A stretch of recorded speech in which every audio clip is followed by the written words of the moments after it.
Years later, after all this, Israel doesn't listen to God. They have a lot of enemies coming back and forth. God comes and saves them.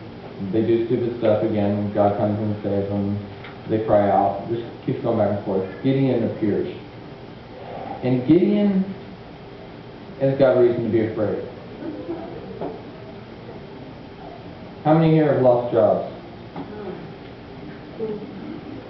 How many in here are concerned whether or not they might lose the job? For Gideon, all that stuff was taken away. There was no jobs. There was no land. It was owned and destroyed by somebody else. The Midianites had come in and taken over. He was afraid. And he had every right to be afraid, because these people were not nice. It says that they destroyed crops and livestock alike. They came in like locusts. An angel appears to Gideon and tells him, hey, the Lord is with you. Be a mighty warrior. You are a mighty warrior. The Lord is with you. This is Judges chapter 6. Verse 12.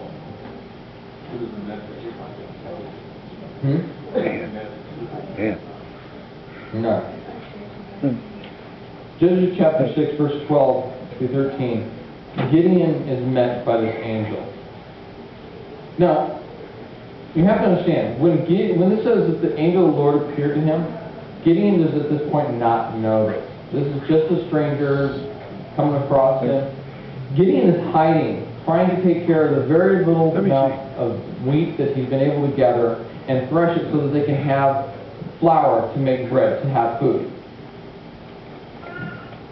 Mighty hero, the Lord is with you. Gideon has heard the stories about the Exodus.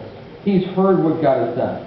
And yet, where's God? Why is it that I'm back, my family is in this position? Why is it that I cannot find work? Why is it we're being persecuted and beaten and there's no hope? Gideon doesn't believe. But there's a difference between Gideon and the Israelites back when they were coming in. Gideon trusts enough in the stories to give it a shot. As the story goes on about Gideon, he says, hey, okay, if God really is with me, and if God's really calling me to do this, let me go ahead and make an offering. Whatever, it's a stranger, hey, let me give this offering. He goes and makes the offering, gets the animal, cuts it up, does all that fun stuff with it, takes it a little while, comes back with his bread, puts it before this person that he doesn't realize is an angel yet, and says, hey, here, there's my offering. Thanks for bringing that message. That was cool. The angel touches it, and it finally dawns on Gideon that he was talking to an angel, because everything goes up in flames, and Gideon's like, oh crud, I just saw the face of, I've been talking to a messenger from God, I am dead.